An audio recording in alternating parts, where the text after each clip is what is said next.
Chers amis, mes bien-aimés frères et sœurs en Christ, c'est frère Franck qui vous parle depuis le centre missionnaire de Krefeld en Allemagne. Je vous salue dans le précieux nom de Jésus-Christ, notre Seigneur.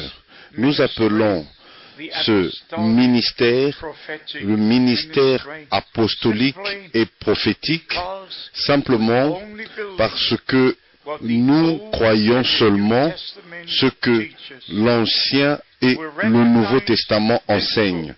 Nous reconnaissons ce livre comme étant la seule parole de Dieu qui existe sur la face de la terre.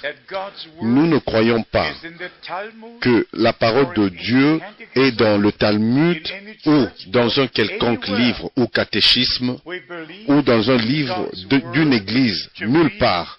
Nous croyons la parole de Dieu être dans le livre de Dieu, et c'est la Bible. Nous l'avons confirmé.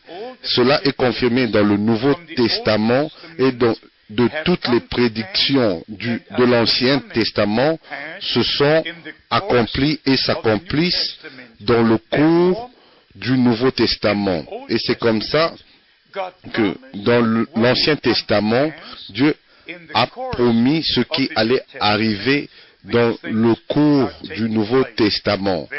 Et dans le Nouveau Testament, ces choses s'accomplissent.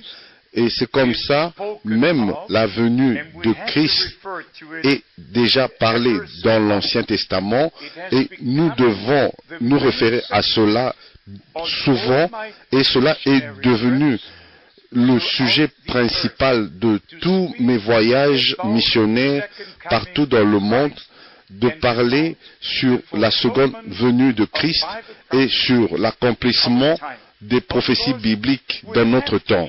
Et bien sûr, nous devons inclure les écritures prophétiques de Daniel, de l'Apocalypse, de ce que l'apôtre Paul a prédit et qui devait être au temps de la fin. Et aussi, ce que notre Seigneur a dit dans Matthieu au chapitre 24, dans Marc chapitre 13, dans Luc chapitre 17, nous avons toutes ces écritures, mais mes bien-aimés, laissez-moi vous dire la vérité. Tous peuvent lire la parole de Dieu, et à moins que la révélation divine nous soit accordée, nous allons lire les Écritures juste pour nos propres opinions des choses que nous lisons, et à la fin, nous allons connaître juste ce que nous avons connu au commencement. C'est tellement important de lire la parole de Dieu avec le désir de connaître Dieu, de connaître le plan du salut, de connaître les Écritures. Et c'est comme ça que si nous lisons la parole de Dieu dans la prière, qu'elle nous sera révélée par le Saint-Esprit. Et de la même manière, les prophètes et les apôtres ont reçu la parole de Dieu par la révélation divine. Et nous aussi, nous recevons la même parole et la signification de cette parole par la révélation divine. Dans 1 Jean, au chapitre 1, nous avons dit la dernière fois au sujet des choses qui étaient dès le commencement. Et mes bien-aimés, nous devons retourner au commencement.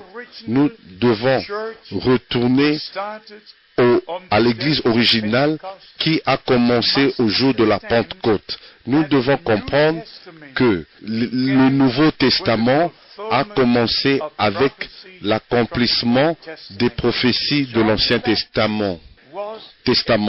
Jean-Baptiste était un prophète promis. Ésaïe, chapitre 40, verset 3. Malachie, chapitre 3, verset 1. Cela doit être vraiment, on doit mettre l'accent dans toutes nos prédications, aussi souvent que possible, que Dieu aussi va achever le Nouveau Testament avec l'accomplissement des prophéties bibliques qui s'accomplissent maintenant devant nos yeux. Et quand notre Seigneur a dit, quand vous allez voir ces choses commencer à arriver, alors vous savez que le temps est proche et même à la porte. Alors nous vivons maintenant dans les jours où les prophéties bibliques sont devenues une réalité devant nos yeux, une réalité vivante. Alors nous pouvons dire que nous expérimentons vraiment en direct le temps de la fin et l'accomplissement des choses qui ont été prédites. Alors nous comprenons aussi qu'avant le retour de Christ, il doit avoir une restauration, une restitution de toutes choses. Comme les Juifs sont retournés dans leur terre promise, l'Église du Nouveau Testament doit retourner à la parole de Dieu qui a été promise pour ce jour. Qu'est-ce que Dieu a promis déjà dans l'Ancien Testament? Dans Malachie, au chapitre 4, il enverra Élie, le prophète, avant le jour grand et redoutable de l'Éternel arrive. Christ, notre Sauveur, a confirmé cela dans Matthieu, au chapitre 17, au verset 11, et aussi dans Marc, chapitre 9, au verset 12. Et nous lisons dans Actes, au chapitre 3, à partir du verset 19 jusqu'au verset 21, que Dieu va envoyer des temps de rafraîchissement de la part du Seigneur. Et en comparaison avec Ésaïe au chapitre 28, Dieu va envoyer des temps de rafraîchissement, des temps de restitution de toutes choses. Et comme l'Église était au commencement, elle doit être de la même manière à la fin. Les mêmes enseignements, la même puissance de Dieu, les mêmes ministères, les mêmes dons, tout de la même manière, parce que Jésus-Christ est le même hier, aujourd'hui et éternellement. Et il est l'alpha et l'oméga, le premier et le dernier, comme il était au commencement, et c'est de la même manière qu'il est à la fin. Et mes chers amis, je ne dis pas seulement ces choses, je suis un témoin des jours de la Bible qui sont avec nous de nouveau. Cela me ramène à août 1955, quand William Branham, un vrai homme envoyé de Dieu, que j'ai reconnu plus tard, après, comme le prophète promis pour notre temps, il lui avait déjà été dit, comme Jean-Baptiste a été envoyé pour préparer la première venue de Christ, il t'a été donné un message qui va préparer la seconde venue de Christ. J'ai vu les jours de la Bible avec mes propres yeux. J'ai vu les hommes qui sont nés aveugles recouvrir leur vue en un instant. J'ai vu le livre des actes qui se répétaient devant moi. J'ai vu Jean chapitre 14 au verset 12 avec mes propres yeux. Les œuvres que je fais, vous les ferez aussi, et vous en ferez de plus grandes, parce que je m'en vais au Père. J'ai vu l'homme de Dieu prendre Dieu à sa parole, croyant que Dieu garde sa parole, et aussi il accomplit ses promesses. Je dois être honnête, en ce temps-là, j'étais un jeune prédicateur.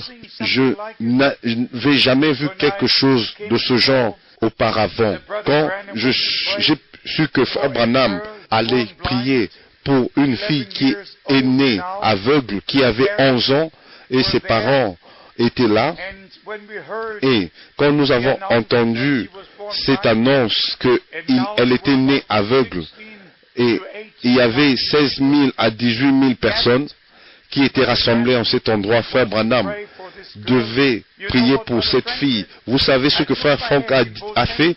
J'ai mis ma tête entre mes deux mains et je me suis baissé et je n'ai pas regardé à la plateforme parce que je n'avais jamais vu un miracle de mes propres yeux. Et j'ai pensé, si la guérison n'est pas lieu, quelle honte que cet homme va apporter sur le nom du Seigneur. Mais en ce temps-là, j'étais un croyant, un prédicateur, mais je ne connaissais pas Jésus-Christ dans sa puissance de résurrection. Je ne savais pas que Jésus-Christ est le même. Je ne savais pas qu'il confirme sa parole aujourd'hui. Mais cet homme de Dieu savait sur quoi il se tenait. Il était là. Il n'était pas nerveux. Il n'était pas nerveux du tout, mais il a pris Dieu et sa parole. Et si je me rappelle bien, il a dit, Seigneur Dieu, tu as créé l'homme au commencement avec deux bons yeux, mais à cause du péché, la maladie est venue sur la race humaine. Et aussi, tu es le guérisseur. Je te prends à ta parole et j'ordonne au nom de Jésus-Christ, par la puissance de Dieu, que cet enfant recouvre sa vue. Et en un instant, la petite fille s'est écriée de toute sa voix et avec force, je peux voir, en sautant. Et elle a couru sur la plateforme et sa mère l'a appelée. Bien-aimé, j'ai vu cela, j'étais là quand cela est arrivé. Je peux dire, comme Jean, avec ce que nos yeux ont vu, ce que nos oreilles ont entendu de la parole de la vie, c'est ce que nous vous annonçons, ce qui était dès le commencement. Alors, comme le Nouveau Testament a commencé, ainsi, elle doit se terminer de la même manière. Mais bien aimé, mon ministère est connecté directement au ministère de William Branham, de frère William Branham. C'était un homme envoyé de Dieu. Je ne suis pas un branhamiste, je ne rends pas culte à un homme, mais je reconnais l'appel, la commission et l'envoi de Dieu. Je n'oserais pas de résister à Dieu. Je n'oserais pas dire, Seigneur, tu as fait une erreur quand tu as appelé cet homme, parce que il n'avait pas beaucoup étudié, il était humble. Plusieurs sont passés au-dessus de ce que Dieu faisait. Mais, mes chers amis, Dieu prend celui qu'il veut. Il peut prendre un berger, il peut prendre un pêcheur, il peut prendre un percepteur d'impôts, il peut prendre un fermier. Dieu peut prendre qui il veut, mais soyez sûr que c'est Dieu qui prend la personne. Et une telle personne n'est pas envoyée par une école biblique, mais comme nous lisons de l'homme de Dieu, Jean-Baptiste, dans Jean 1 au verset 6, un homme envoyé par Dieu pour le peuple de Dieu avec le message de Dieu. Alors c'était de même avec frère William Branham. Et je le mentionne encore parce que je crois qu'il était envoyé pour nous ramener aux enseignements originaux de la parole de Dieu. Et quand j'ai pu savoir que ce qu'il annonçait était précisément ce que Pierre, ce que Jean, ce que l'apôtre Paul prêchait et pratiquait, j'ai su que celui-ci est un homme envoyé par Dieu, pas ce que il disait, mais j'ai vérifié par la parole de Dieu elle-même, et j'ai su que même quand il a parlé de la grande commission dans Matthieu au chapitre 28, verset 19, il a rattaché ça avec la pratique de la commission au jour de la Pentecôte, quand l'apôtre Pierre parlait devant la multitude rassemblée à la grande congrégation, repentez-vous et que chacun de vous soit baptisé dans le nom de Jésus-Christ pour la rémission de vos péchés. Dans Matthieu, au chapitre 28, nous avons la commission, et dans Actes, au chapitre 2, nous avons le récit précis Et le compte rendu, comme la commission a été exécutée, ce n'est pas une mauvaise compréhension des Écritures, mais la mauvaise compréhension est dans les têtes des enseignants aujourd'hui, des docteurs aujourd'hui. Mais la parole de Dieu est juste parce que notre Seigneur a dit d'une manière précise et claire, baptisez-les dans le nom. Père n'est pas un nom. Dieu est notre Père. Fils n'est pas un nom. Le Père a été manifesté dans le Fils et le Saint-Esprit n'est pas un nom. C'est l'Esprit de Dieu.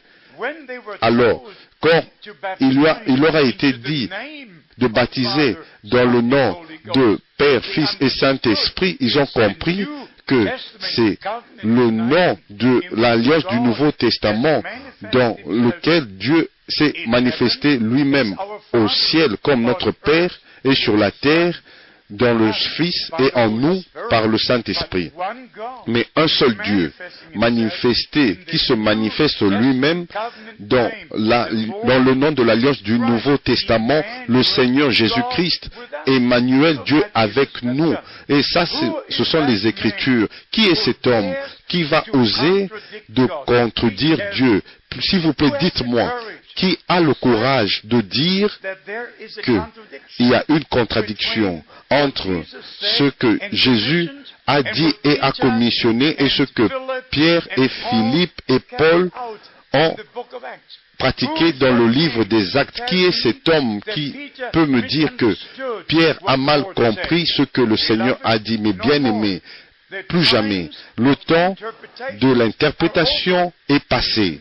Et même si vous prenez Jean chapitre 20 au verset 23, où il est dit, ceux à qui vous pardonnerez les péchés, ils leur seront pardonnés, et ceux à qui vous les retiendrez, ils leur seront retenus. Comment Pierre a utilisé cette écriture? Comment il a appliqué cette écriture au jour de la Pentecôte? Il a simplement pris les 4 commissions. La première dans Matthieu au chapitre 28 au verset 19, de Marc au chapitre 16 au verset 16, et dans Luc chapitre 24 au verset 47, et aussi dans Jean au chapitre 20 au verset 21 jusqu'au verset 23, où notre Seigneur a dit, comme le Père m'a envoyé, moi aussi je vous envoie. Et il est venu dans le nom de son Père, au nom de son Père. Père, garde-les en ton nom que tu m'as donné. Alors, c'est un seul avec le même nom. Comment Pierre, l'apôtre, a compris Jean au chapitre 20, au verset 23, ceux à qui vous pardonnerez les péchés seront pardonnés. Il a prêché le pardon des péchés et ceux qui ont cru, à eux, il pouvait dire, mes amis, si vous croyez dans tout votre cœur, de tout votre cœur, que Christ a versé son sang pour la rémission de vos péchés, je suis ici pour vous dire, en son nom, si vous croyez en lui, alors vos péchés sont pardonnés. Si vous ne croyez pas en lui, vos péchés sont toujours retenus. Et vous pouvez seulement être pardonné en croyant en Jésus-Christ comme votre sauveur personnel. Et c'est comme ça que l'Écriture a été bien ordonnée et appliquée et a été montrée à la congrégation. Pas comme nous le connaissons aujourd'hui. Les hommes interprètent mal ce que le Seigneur a dit, mais bien aimé, nous devons sonder toutes choses. En fait, comme notre Seigneur a dit dans Jean au chapitre 5, au verset 39 et 40, vous sondez les Écritures et vous croyez trouver en elles la vie éternelle. Ce sont elles qui rendent témoignage de moi. Mais lisez le verset après, mais vous ne voulez pas venir à moi. Vous devez d'abord venir au Seigneur et c'est comme ça que les Écritures vous seront révélées. Aujourd'hui, nous avons partout dans le monde et plusieurs séminaires plus que jamais. Et Je dirais même plus, et j'oserais même dire que depuis la chute du monde communiste en 1989, la sainte parole de Dieu et l'évangile de Jésus-Christ a été répandu comme elle n'a jamais été répandue depuis ces 2000 ans. Et je voyage, comme vous savez, de pays en pays, de ville en ville. J'ai été dans plus de 130 pays et une moitié de l'année là-bas, une moitié de l'année à la maison, 2 semaines à la maison et 2 semaines dans des pays différents, dans les voyages missionnaires. Mais dans chaque pays, dans chaque ville, vous avez tellement d'écoles bibliques, des séminaires bibliques. Il y a vraiment un trop-plein partout sur la terre. Chaque évangéliste qui a quelques dollars ou beaucoup de dollars, ils établissent des missions et tous enseignent, ils enseignent. Mais bien aimés, nous devons retourner aux enseignements bibliques. Nous ne pouvons pas continuer par des enseignements traditionnels de livres ou d'un livre à un autre. Laissez-moi vous dire, comme je l'ai déjà dit il y a quelque temps, nous ne pouvons pas retourner à ce que Athanasius a dit, ce que Tertullian a dit, ce que Hieronymus a dit, ce que Augustin a dit. Nous ne devons pas retourner à ces hommes.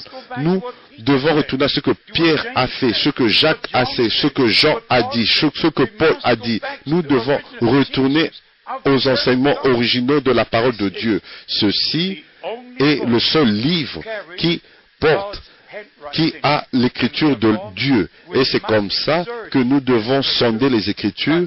Premièrement, nous devons venir au Seigneur Jésus-Christ, qui est la personne principale dont nous parlons. Nous prêchons Jésus-Christ crucifié.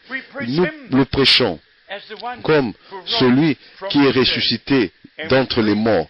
Et nous le prêchons comme celui qui va retourner pour nous prendre à la maison très bientôt. Et au même moment, nous devons partager les vrais enseignements bibliques. Aujourd'hui, nous vivons dans un temps où il y en a plusieurs qui ont leurs propres interprétations, mais ceci est le temps d'appel à sortir, retourner au commencement de toutes choses et comment étaient les choses et quelles sont leurs origines. Et c'est comme ça que nous devons retourner, ou autrement, nous allons nous accorder avec l'Antichrist et non avec le Christ, avec Christ dans nos enseignements. Nous allons nous accorder avec les faux prophètes et non avec le vrai prophète. Nous allons nous accorder avec les faux apôtres et non avec les vrais apôtres. Si vous lisez dans Apocalypse chapitre 2, verset 2, il est dit, tu as éprouvé ceux qui se disent apôtres et tu les as trouvés menteurs. Et si vous lisez dans Apocalypse chapitre 2, plus loin, alors vous trouvez plusieurs choses. Vous trouvez ceux qui prêchent la doctrine de Balaam. Et vous continuez, il y a encore d'autres qui prêchent la doctrine des Nicolaïtes. Et d'autres, ils ont été pris par la prophétesse Jézabel. Souvenez-vous, déjà, dans le christianisme originel, il y avait déjà des faux enseignements dans l'Église du Dieu vivant, des interprétations. Les faux frères, les faux enseignants, ils avaient déjà leur cours dans cette Église. Et nous devons mettre l'accent que nous devons retourner à la parole de Dieu. Je ne suis pas ici pour partager l'enseignement de Balaam ou des enseignements de Nicolaïtes ou dire ce que Jézabel, qui pensait être prophétesse. Je ne suis pas ici pour dire cela, mais je suis ici pour dire ce que Dieu a dit dans sa parole. Et bien sûr, le temps n'a pas changé. Le vrai et le faux vont l'un à côté de l'autre jusqu'à la fin. Côte à côte, le bon grain et l'ivraie sont dans le même champ. Ils reçoivent la même pluie, le même soleil, mais par leurs fruits, vous allez les reconnaître. Et c'est comme ça que nous devons vérifier si nous croyons ce que les apôtres ont cru et baptisé comme eux ils ont baptisé, si nous avons le repas du Seigneur comme eux ils ont eu au commencement, et que toutes choses nous ont été restaurées comme c'était au commencement. Mes bien-aimés, frères et sœurs, chers amis, ceci n'est pas seulement Frère Franck qui vous parle du centre missionnaire de Krefeld en Allemagne, mais je crois que c'est Dieu qui vous parle directement du ciel en révélant sa parole écrite et pour faire sa parole vivante, une réalité vivante et la révélation divine dans votre cœur, afin que vous compreniez l'urgence du message et reconnaître le temps dans lequel nous vivons. Ceci est le temps de Dieu pour le peuple de Dieu de s'aligner avec la parole de Dieu et retourner au commencement original comme c'était tout au début. Alors, ça sera ainsi dans la restauration à la fin. Que Dieu vous bénisse richement et soit avec vous dans le saint nom de Jésus-Christ. Amen.